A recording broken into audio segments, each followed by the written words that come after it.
আজ একটা অন্যরকম গল্প শোনাব। 4 ভাইয়ের গল্প। শুধু তাদের গল্প না, তাদের স্বপ্নের আর আকাশে উড়ে যাওয়া এক দারুণ কাহিনী।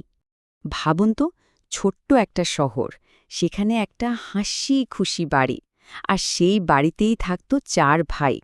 তাদের মধ্যে বন্ডিংটা ছিল কি বলবো, একদম অটুট, এক সুতোয় গাঁথা 4টে মুক্তোর মতো। চলুন ভাইদের সাথে একটু আলাপ করা যাক। সবার বড় প্রিয়াংশু, বুঝলেন তো, একদম দায়িত্ববান বলতে যা বোঝায়। তারপর নীলাংশু, সে আবার শান্ত, খুব জ্ঞানী। সেজ ভাই প্রিয়ম, শক্তিতে ভরপুর, সবসময় ছটফটে। আর সবার ছোট আদরের প্রীতেশ, তার মিষ্টি হাসিতেই সবার মন গলে যেত। দেখুন, প্রত্যেকেই কিন্তু আলাদা, কিন্তু একসাথে ওরা ছিল একটা অসাধারণ টিম। তো একদিনের ঘটনা, বিকেলবেলা 4 ভাই মিলে ছাদে বসে আছে আর দেখছে কি পুরো আকাশটা রঙিন ঘুড়িতে ছেয়ে গেছে। আর ঠিক তখনই ব্যাস, মাথায় একটা দারুণ আইডিয়া চলে এলো। ওরা ঠিক করল, না, বাজার থেকে কেনা কোনো সাধারণ ঘুড়ি দিয়ে হবে না, ওরা নিজেরাই একটা বানাবে, নিজেদের স্বপ্ন দিয়ে, নিজেদের হাতে। আসল ব্যাপারটা ছিল একসাথে কিছু একটা তৈরি করা, বুঝলেন তো? আর একদম শুরুতেই ছোট ভাই প্রীতেশ নামটাও দিয়ে দিল 4 ভাইয়ের স্বপ্ন। ভাবা যায়? প্রথম থেকেই এটা শুধু একটা ঘড়ি ছিল না, এটা হয়ে উঠেছিল ওদের সবার স্বপ্নের একটা প্রতীক। স্বপ্ন তো দেখা খুব সহজ, তাই না? কিন্তু আসল কাজ তো সেটাকে সত্যি করা। তো এবার শুরু হলো সেই পালা, আর এটাই ছিল ওদের আসল পরীক্ষা, টিমওয়ার্কের পরীক্ষা। আর ওরা যেভাবে কাজটা ভাগ করে নিল সেটাই দেখার মতো। বড় ভাই প্রিয়াংশু, ও তো দায়িত্ববান, তাই বানালো শক্তপোক্ত ফ্রেমটা।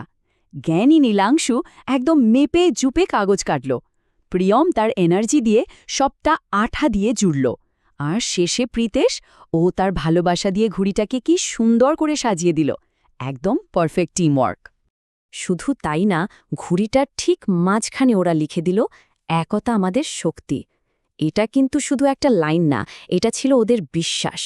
ওরা মনে প্রাণে জানত একসাথে থাকলে যে কোনো কিছুই করা সম্ভব। কিন্তু গল্পে তো একটা টুইস্ট থাকেই, তাই না? সব ঠিকঠাকই ছিল, অনেক আশা নিয়ে ওরা ঘুড়িটা ওড়ালো, আর ঠিক তখনই একটা দমকা বাতাস এসে সব শেষ করে দিল। ঘুড়িটা ছিঁড়ে গেল। ওদের প্রথম চেষ্টাটা একদম ফেল। তাহলে কি সব শেষ হয়ে গেল? এখানে কি গল্প শেষ? একদমই না, বরং এই ব্যর্থতাটাই ওদের জন্য একটা নতুন সুযোগ নিয়ে এলো, আরও শক্তিশালী হয়ে ফিরে আসার একটা সুযোগ। স্বাভাবিকভাবেই প্রিয়ম তো একদম ভেঙে পড়ল, বলল সব শেষ। কিন্তু ঠিক তখনই জ্ঞানী নীলাংশু সবাইকে মনে করিয়ে দিল, আরে, ভুল থেকে শেখাটাই তো আসল সাফল্য। এই মুহূর্তটা দারুণ, তাই না? কিভাবে আশা এসে হতাশাকে এক পাশে সরিয়ে দেয়। আর নীলাংশুর এই কথাটা যেন ম্যাজিকের মতো কাজ করল। সবাই নতুন করে জোশ পেয়ে গেল। ওরা ঠিক করল, আচ্ছা ঠিক আছে, এইবার এটাকে আরও মজবুত করে বানাবো। এবার শুধু ঘুরি না, ওদের অভিজ্ঞতার জোরটাও এর সাথে যুক্ত হল।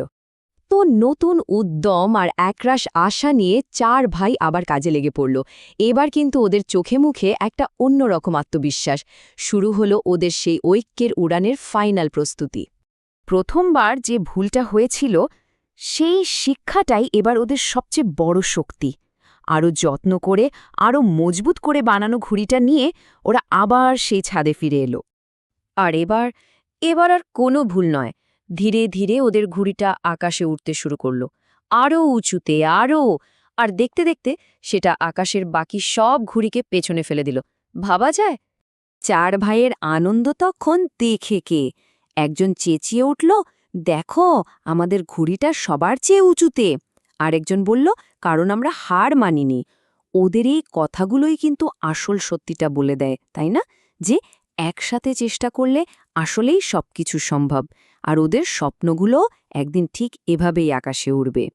আসলে এই গল্পটা তো শুধু একটা ঘুড়ি ওড়ানোর গল্প না। এর শেষে ওই আকাশের বুকেই যেন একটা বড় শিক্ষা লেখা হয়ে গেল। এমন একটা শিক্ষা যা ওই 4 ভাই হয়তো সারা জীবনের জন্য পেয়ে গেল। আর সেই শিক্ষাটা কি? শিক্ষাটা হলো, ব্যর্থতা মানে কিন্তু গল্পের শেষ নয়, বরং এটা হলো আরও জ্ঞান নিয়ে, আরও অভিজ্ঞতা নিয়ে নতুন একটা অধ্যায় শুরু করার সুযোগ। ঠিক যেমনভাবে ওই 4 ভাই তাদের ছেঁড়া ঘুড়িটাকে আরও শক্তিশালী করে তুলেছিল। শেষ পর্যন্ত এই গল্পটা আমাদের একটা কথাই বারবার মনে করিয়ে দেয়, স্বপ্ন তখনই আকাশে উঠতে পারে যখন আমরা সবাই একসাথে মিলে তার ডানা মেলে ধরি। একা হয়তো কিছুটা পথ যাওয়া যায়, কিন্তু একসাথে আকাশ ছোঁয়া যায়।